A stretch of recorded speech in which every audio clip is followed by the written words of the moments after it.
খালেদা জিয়া সত্যিকার অর্থে বাংলাদেশের নেলসন ম্যান্ডেলা।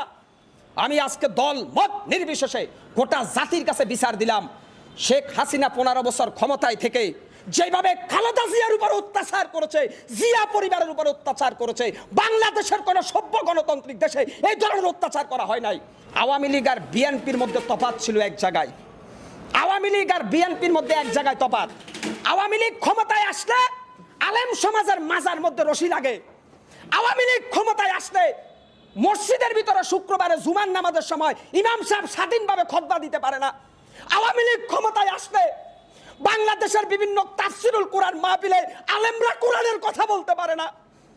আর বিএনপি ক্ষমতায় আসলে জাতীয় সংসদে কোরআনের আয়াত থেকে কথা বলে।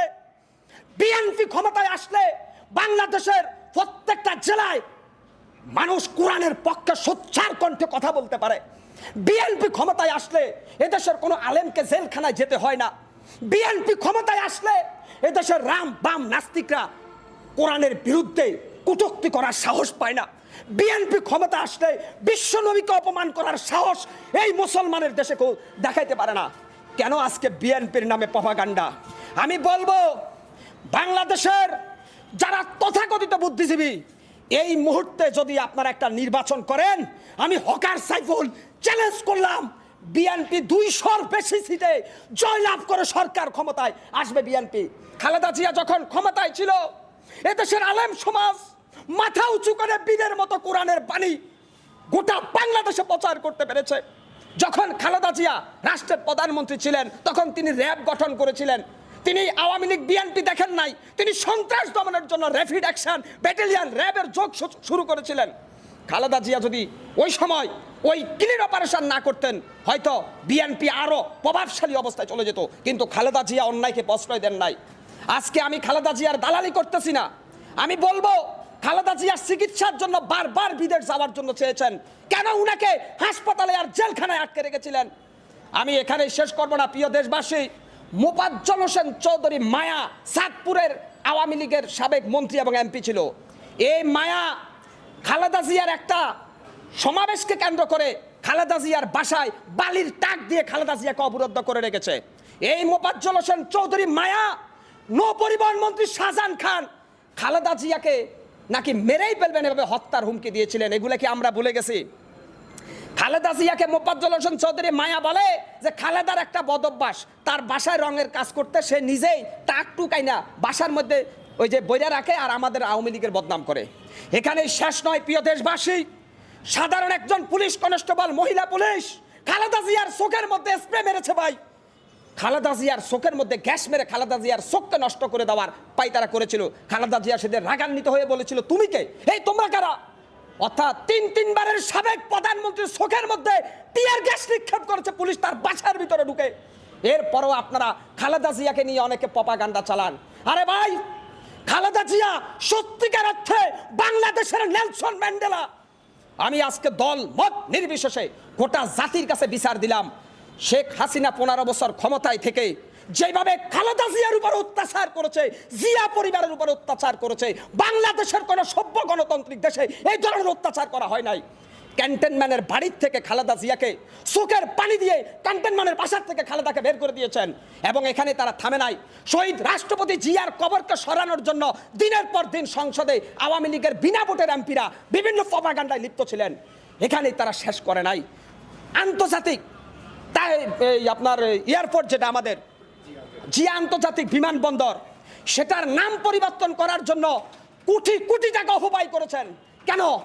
শহীদ রাষ্ট্রপতি জিয়াউর রহমান কি স্বাধীনতা যুদ্ধে অবদান রাখেন নাই? স্বাধীনতার ঘোষক শহীদ রাষ্ট্রপতি সেই জিয়াউর রহমানের নামকে মুছে দেওয়ার জন্য শাহজালাল আন্তর্জাতিক বিমানবন্দর করেছেন তার নাম কেটে দিয়ে। তাহলে প্রতিহিংসা শিখাইছে কারা? আজকে আমার দেশের তেলবাজ সুশীল সমাজের লোকেরা, বিএনপি কিছু জায়গায় বিএনপির নামদারি কিছু লোকেরা দেশের মধ্যে একটু নৈরাজ্য করতেছে দেখা গোটা বিএনপিকে বিতর্কিত করার পায়তারা করছে। আমি বিএনপির ছাত্রদল, যুবদল, স্বেচ্ছাসেবক দল আপনাদেরকে উদাত্ত আহ্বান করব, জনসম্পৃক্ততা তৈরি করুন। দেশ নেত্রী খালেদা জিয়া কি জিনিস, শহীদ রাষ্ট্রপতি জিয়াউর রহমান কি জিনিস, সেটা এদেশের মানুষকে আপনারা বুঝিয়ে দেন। আওয়ামী লীগ আর বিএনপির মধ্যে তফাৎ ছিল এক জায়গায়। আওয়ামী লীগ আর বিএনপির মধ্যে এক জায়গায় তফাৎ। আওয়ামী লীগ ক্ষমতায় আসলে আলেম সমাজের মাজার মধ্যে রশি লাগে। আওয়ামী লীগ ক্ষমতায় আসলে মসজিদের ভিতরে শুক্রবারে জুমার নামাজের সময় ইমাম সাহেব স্বাধীনভাবে খুতবা দিতে পারে না।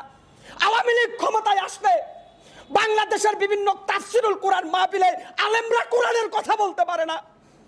আর বিএনপি ক্ষমতায় আসলে জাতীয় সংসদে কোরআনের আয়াত থেকে কথা বলে। বিএনপি ক্ষমতায় আসলে বাংলাদেশের প্রত্যেকটা জেলায় মানুষ কোরআনের পক্ষে সোচ্চার কণ্ঠে কথা বলতে পারে। বিএনপি ক্ষমতায় আসলে এদেশের কোনো আলেমকে জেলখানায় যেতে হয় না।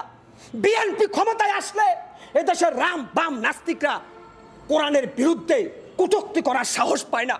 বিএনপি ক্ষমতা আসলে বিশ্ব নবীকে অপমান করার সাহস এই মুসলমানের দেশে কেউ দেখাইতে পারে না। কেন আজকে বিএনপির নামে প্রপাগান্ডা?